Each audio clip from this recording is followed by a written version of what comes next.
በስመ አብ ወወልድ ወመንፈስ ቅዱስ አሐዱ አምላክ። ኃጢአት እንታይ እንዳተባህሉ ይፍጸሙ። ቅዱሳን መጽሐፍት ከተንብብ ኣለካ? ቅዱሳት መጽሐፍት ምንባብ ምሰባን ነፍስኻ ጥቡቕ እርክነት ክህልየካ ኣሎ። ጥቡቕ ረኪብ ምስ ኣበ ነብሲ ምህላው ብዝግባእ ጸሎት ምብጻሕ። እዚ ተዳልዩ ዘሎ ሕቶ ኣቅዲሙ ክውሰድ ዝጸንሐ ኮርስን ዝውሰድ ዘሎ ኮርስን ኮይኑ እግዚአብሔር ዘይቅበሎ ንስሓ ከመይ ዝበለ እዩ? ቁጽሪ 3 ምስ ደቂ ሰባት ምስማዕ ይብሉን ምስ ደቂ ሰባት ምስማዕ ይብሉን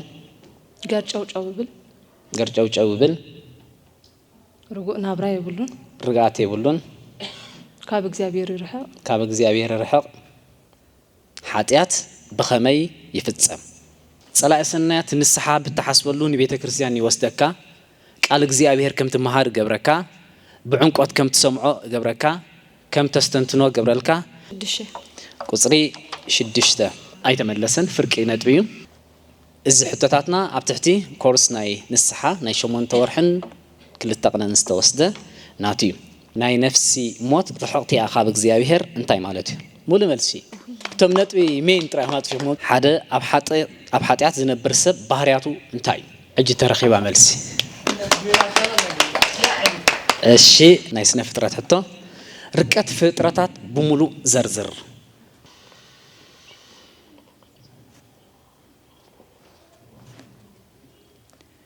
ሃራይ ንስሓ መጀመርታ ኣብ ገዛ ርእስኻ ጀሚሩ ሓገስቲ ባህርያት ለውጥ ዝበሃሉ መነ እዮም? هم خميرنا دينا عليه زوجة أي تمهرنا قدر بجابير بجبري بنبي بمزراب بهالليقة بحسب مالتي مجمرة تحسب ديروت انت يزبالن مجمرة حاسب كلا وديروك حسب كان بجابير تروت لا قص أنبسا برامرة قص أنبسا برامرة قص ألم إجراماتا እሺ ገጸ ንስር ሰርቲዮን ትርጉሙ አገልጋሊ ማለት ነው። አገልጋሊ ገጸ አንበሳ ብርሃን ትርጉሙ እሺ። ገጸ ላምካ ዓምዲ ባላ ሚዛን መለኪ ናይ ጠባያት ወይ ድማ ባህሪ ዝበሃል ለውጢ ኣብ መንፈሳውነት ግለጽ። አይሰገማ ጉዳና በመነጥብ ደብ ዘይነጥብ بنتبي يكون ولا بزينت بيكون أنا ولا عنسى جنب بزينت بي أو بزينت بيكون الشارع أي ولا أنت وقع على جنب أكبر ماشي كبابي نخيل عداوي أي تعرف بميكروفون ما إيش كبابي عداوي ناي ولد سدرا بيتاوي أهجراوي መንፈሳዊ ህይወትካ ከመይ ጌርካ ትዕቅቦ ዝሕግዙ እዮም እዚኦም ዝነበረ ናይ ሰለስቲ ኮርሳት ሕቶታትና ኣብዚ ዛዝም ዲያኑና መልስ ዝነግሩና በሰላም አበቦታው።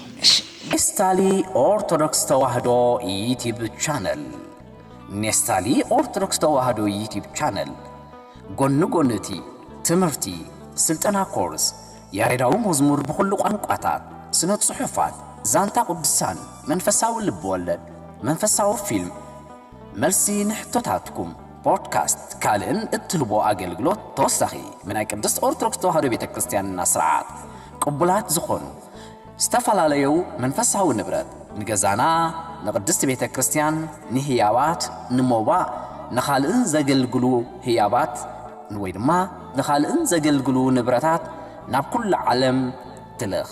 ንዝያዳ ሓበሬታ ንምእዛዝን ንምውቃስን በዋትሳፕ ቴሌግራም ተደምሮ 251 979 53 2281 ወይ ድማ ተደምሮ 951 5 21 23 92 56 ቀሲስ ተወልደ ገብረ ትንሳኤልካ ምውካስን ምእዛዝን ይካ